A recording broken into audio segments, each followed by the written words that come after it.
I used to think being alone meant something was missing. If I wasn't in a relationship, I felt like I was waiting for my real life to begin. But healing showed me something I never expected. Being alone and being lonely are not the same thing. And once I understood the difference, I stopped being afraid of my own company. Hi, I'm Ty Love, and this is Love Without Chasing: How Healing Changed Me. This series is about emotional safety, self worth, and the quiet transformations healing creates in the way we love. Today, I want to talk about one of the biggest surprises healing gave me: learning that being alone doesn't have to feel lonely. There was a time when silence felt uncomfortable for me. A free weekend felt empty. An evening by myself felt like something I needed to escape from. I thought being in a relationship automatically meant I wouldn't feel lonely. But that wasn't true, because you can feel deeply lonely sitting right next to someone who doesn't truly see you. I remember the first time I spent a quiet evening by myself. Without trying to distract myself, I did no searching on the internet, no chasing, no wondering who might text. I just paused for a minute. I made myself dinner, read a few pages of my book, sat with my thoughts, journaled. And for the first time, being alone didn't feel empty. It felt peaceful for me. And I realized peace isn't empty, it's full of you.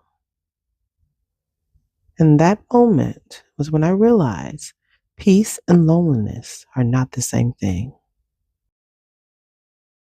One day I realized I wasn't waiting for someone else to make my life feel complete. I started building a life I didn't want to escape from. And that changed everything, because when your life is full, you stop looking for another person to fill empty spaces. Healing taught me that solitude can be a gift. It's where I learned who I was, what mattered to me, what brought me peace. Healthy relationships should add to your life. They shouldn't become your entire life.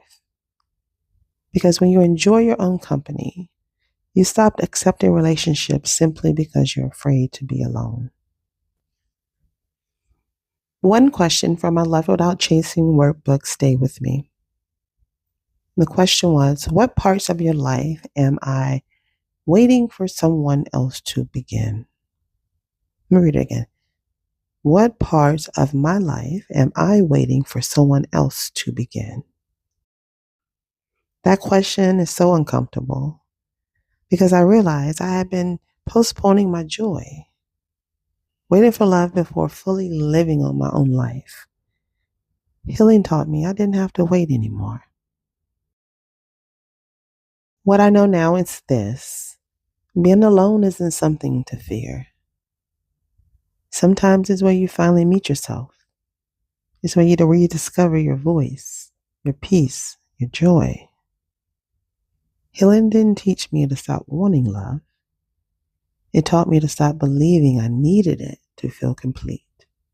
Because the healthiest relationships don't discover your life. They join the beautiful life you've already built. And that changes everything for you. So let me ask you this: when did being alone stop feeling lonely for you? Or what's one thing you've learned about yourself during your season of solitude? I'd love to hear your story. I'm Ty Love, and this is Love Without Chasing. Around here, we don't chase love, we choose it. And we choose ourselves too. Next episode, I want to talk about something healing completely changed: what it means to choose someone instead of needing someone. I'll see you in the next episode.